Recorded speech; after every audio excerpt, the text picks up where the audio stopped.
Já sentiu aquela vontade de sumir, de desaparecer? De sentir que tem algo de errado com você, de que você é inadequada, de que você nem deveria existir? Essa experiência é muito dolorosa e ela tem nome. É a vergonha. É sobre isso que a gente vai falar mais profundamente nesse vídeo. Se você ainda não me conhece, eu sou Andressa Quedinal, psicóloga clínica e atuo com regulação emocional, com trauma e com construção de vínculos seguros. A vergonha é uma emoção fundamental, especialmente se a gente está falando de relacionamento. Porque ela tem essa função de nos avisar do risco de uma exclusão, de uma rejeição social. E isso, para o ser humano, significa sobrevivência. Vamos pensar, ao longo da nossa história evolutiva, a gente precisa, somos seres sociais, de um grupo para sobreviver. Então a gente precisa checar se a gente está correndo o risco de ser excluído, porque isso significa morte, ou como está o nosso status nesse grupo, para a gente poder ter acesso aos recursos necessários que o grupo cria. Fora todo o nosso senso de self, né, nas nossas relações, a forma como o outro nos vê, impacta também no nosso autoconceito. Então a vergonha ela é essencial, no sentido de que ela trata de assuntos sobre a nossa sobrevivência enquanto seres sociais. E vamos combinar que muitas vezes ela é justificada, ela é útil. Quando a gente vai checar os fatos, ela tem razão de existir. Pode ser que a gente esteja ferindo valores do grupo e isso realmente gera um risco de exclusão, ou que a gente está tendo comportamentos que estão diminuindo aquele nosso status e isso tire os nossos recursos. É importante ter esse aviso de risco, de exclusão, de rejeição, de como o outro está nos vendo, porque algumas vezes ela pode estar justificada. Mas, por exemplo, em situações em que uma pessoa sofreu trauma, raramente, se não nunca, a vergonha é justificada. E é o que acontece. Quando uma pessoa ao longo da vida sofre traumas ou muitas invalidações crônicas, ela tende a sentir uma vergonha injustificada, que tem impactos negativos em todas as esferas da vida dela. Ela acaba se confundindo com a vergonha. O senso de self dela vira eu sou ou ruim ou errado. E ainda quando a gente fala de trauma complexo ou até de abuso sexual na infância, pode vir outras emoções juntos, criando altos conceitos muito negativos, como nojo, nojo de si, culpa, mesmo sendo a vítima, sente como se fosse a culpada. E tudo isso vem junto com a vergonha. Eu não sou digno de amor, nem de proteção, eu sou errado, eu sou nojento e vários outros autoconceitos extremamente negativos que são injustificados, mas que a pessoa sente no corpo inteiro dela como se fosse verdade. E isso é uma consequência de vivências traumáticas, de invalidações também crônicas. Como a gente lida com tudo isso? Vamos entender um pouco na visão de, por exemplo, uma criança que está ou sofrendo as invalidações traumáticas, que está sofrendo abusos ou traumas. Uma criança, ela não pode odiar o seu cuidador, porque isso significa, de novo, não sobreviver. Ela é totalmente dependente. Diante de violência, ela não pode arrumar uma linha dela e ir embora. Ela não vai raciocinar o meu avô, meu tio, meu padrasto, meu pai, minha mãe, são pessoas com problemas e elas estão erradas e eu preciso sair daqui. Não. A criança, até início da adolescência ali, principalmente a criança menor, ela vai achar que ela é o problema, que ela merece, que ela fez algo errado para aquilo. Ela não consegue discernir. E ainda em caso de abuso sexual, a criança não discerne nem o próprio corpo. Então ela inteira é nojenta. Aqui,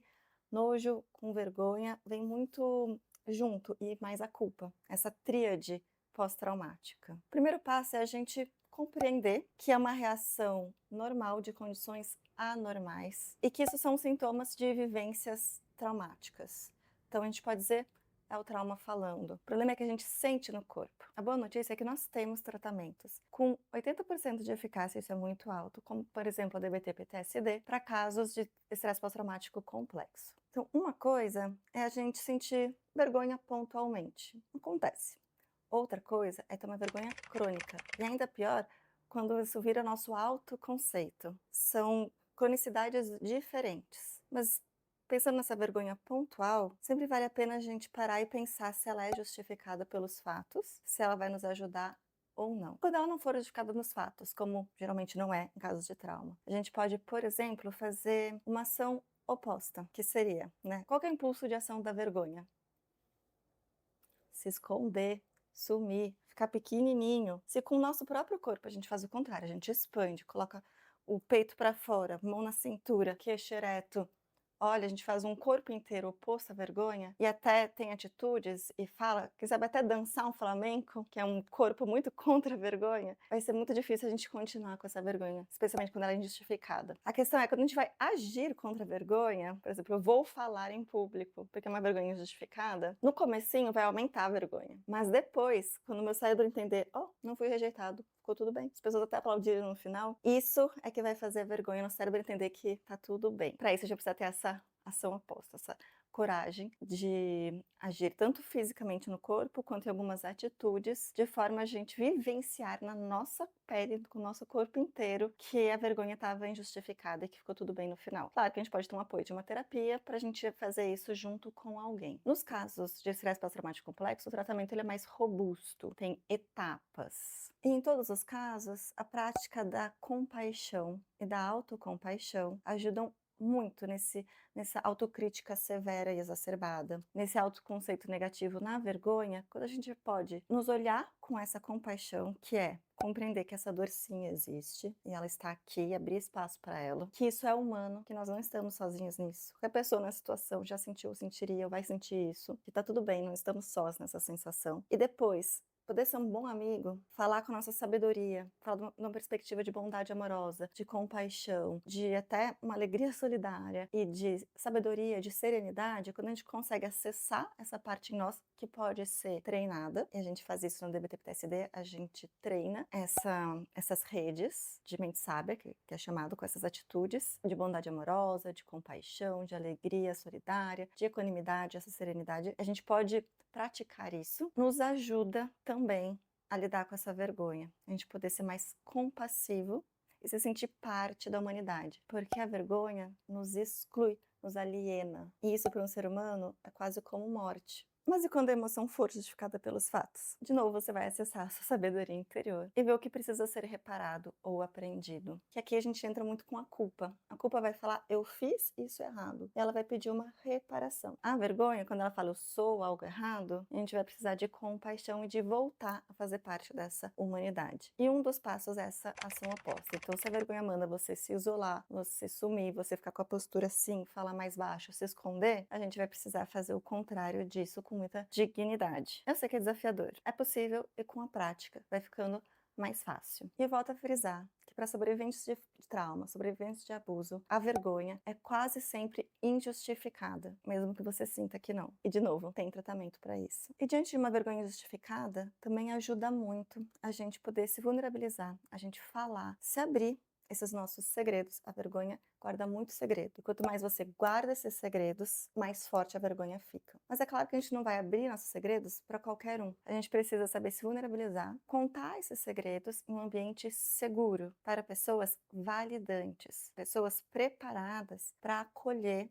compreender e validar isso que você está contando e sentindo. Algumas pessoas não têm uma rede assim. Às vezes é algo que você não vai querer falar para o seu cônjuge, ou não tem uma amiga que tem essa sensibilidade. E nesse caso é bom procurar terapeutas informados por trauma. DBT, DBT-PTSD é bom nisso, mas tem muitos, cada um na sua escolha. O importante é compartilhar, abrir-se, contar esses segredos em um ambiente seguro e vai dar aquele medo, a vergonha vai subir, você vai ficar vermelho, vai dar toda aquela coisa da vergonha. E aí depois, nesse ambiente seguro, você vê que você ainda é aceito, você ainda pertence. Isso é uma experiência extremamente curativa e terapêutica. É não obedecer à vergonha. Guardar o segredo piora a vergonha. Procure um lugar seguro e preparado para que você possa dividir, para que você não fique sozinho. Não se isole. O isolamento é o medo e o destino da vergonha. A vergonha faz você achar que você é solitário, defeituoso, isolado, diferente de todo mundo. Mas isso é uma ilusão, provavelmente vindo dos traumas e das invalidações. Na compaixão a gente descobre essa humanidade compartilhada e que tá tudo bem ser você exatamente como você é. Somos todos humanos. E a gente pode usar